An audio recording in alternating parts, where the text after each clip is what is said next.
So Andreas Russo here, just as an end of the year 2022 tip. So this is what I found, and it does work really well in terms of, so basically, if you've got an Article 4 area HMO wise, so you need the planning permission to actually run it as an HMO, any property, whatever that might be.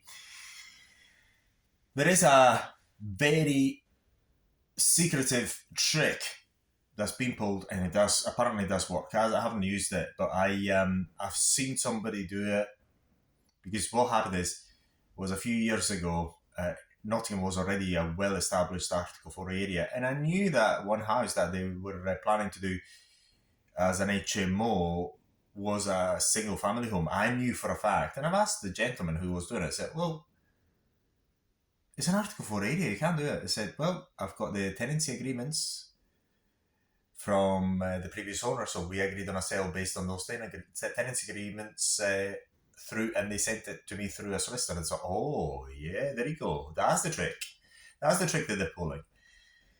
So that's how you actually bypass the Article 4 HMO planning permission thing. And then basically, why is that so good? Is that because basically it's something that has happened already, and the council has got no interest in pursuing the previous owner anyway. They gain nothing out of that. And how can they tell whether it was true or not?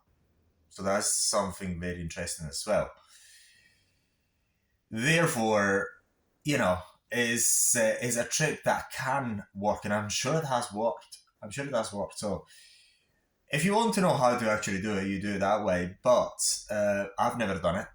I don't plan on doing it either.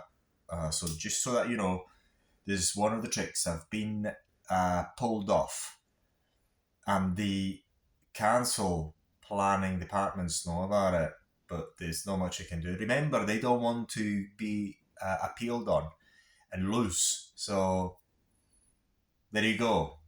Pretty much, you've got the bypass Article 4 trick right there.